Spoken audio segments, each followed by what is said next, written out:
最近啱啱踏入大寒同埋立春之間嘅節氣，呢一個時刻最適合去睇落羽蟲噶啦。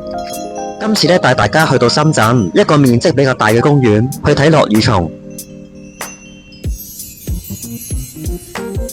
而且仲可以踩單車噶。我依家講嘅地方呢，就係科學公園啦，呢個係其中一個有寬敞土地、有林木同小河拍攝，正值落羽蟲嘅紅葉時期。其實呢，公園附近已經有好多地盤工程噶啦，開始興建商場設施，或者未來嘅基建咧帶往當地嘅地區咁樣。大家可以搭地鐵6號線去科學公園站，或者光明站落車就可以噶啦。當然啦，科學公園站比較近，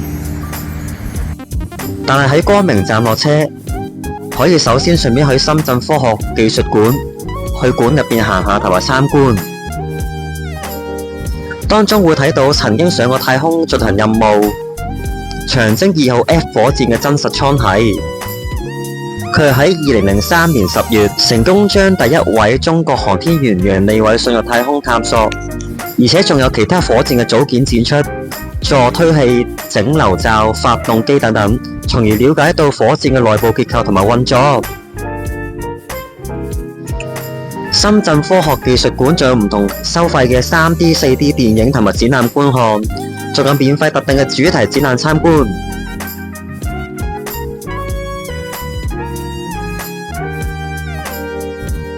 如果覺得肚餓嘅話，館入邊仲有唔少餐廳、便利店同埋茶飲料店。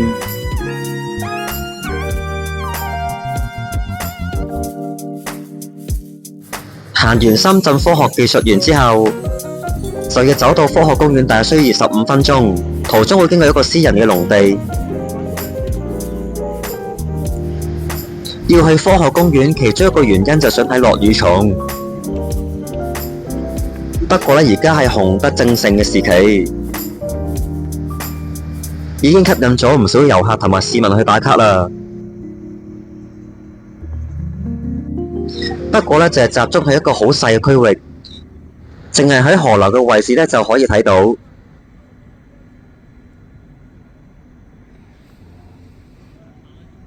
另外呢，都想發掘下呢一度嘅未知，稍後呢就同大家分享噶啦。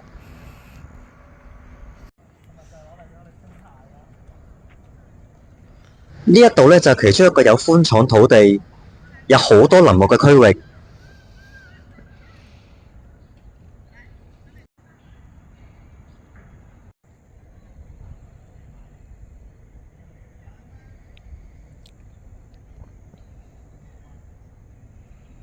誒，係隻蝴蝶嚟喎，呢個係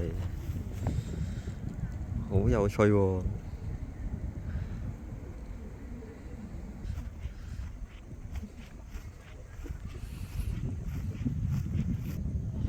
之後呢，再帶大家上山探索。今次係第一次呢，行入深圳嘅山坡，穿林攀爬去探索。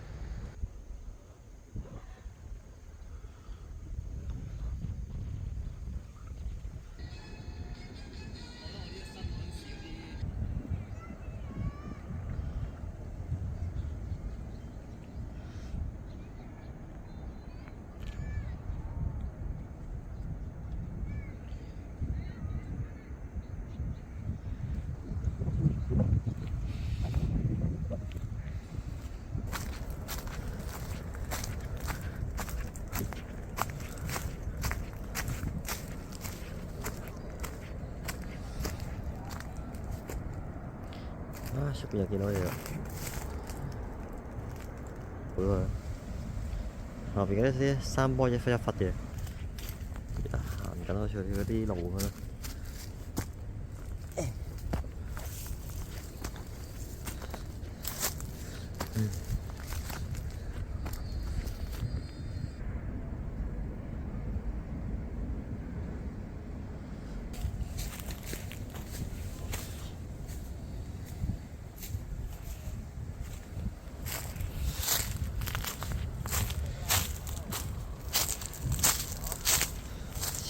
變好似一個山坡，我哋可以去到嗰邊睇下喎。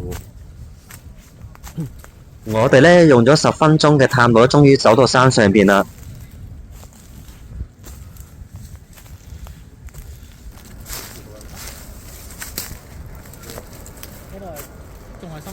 原來呢個山頭呢，上到最盡頭呢，就會見到對面嘅東莞。可惜啦，呢日嘅天氣唔係咁好啊，陰天多雲有雨，能見度極低。增嘅最高點啊！睇晒，惠州都已經有人揸咯。惠州唔敢咯，封翻到去完全唔禁嘅。間唔中會見到橋上面嘅高鐵列車經過。新幹線，新幹線戰士。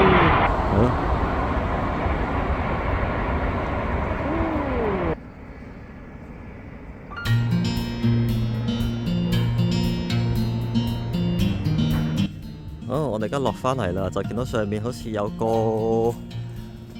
啲餐廳嗰個嘢係咪？係啊，睇下先，嗰度叫科學頂啊，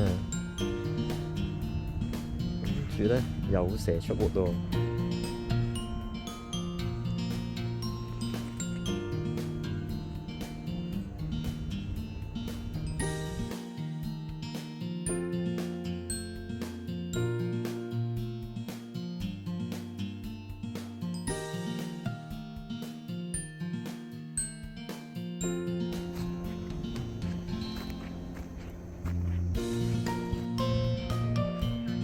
我哋頭先就上咗呢座山啊！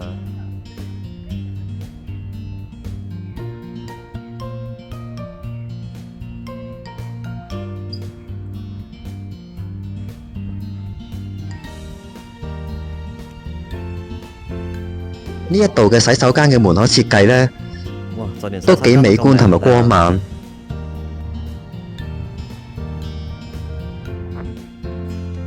總結嚟講，傍晚喺度散步，同朋友或者屋企人一齊活動都好正嘅。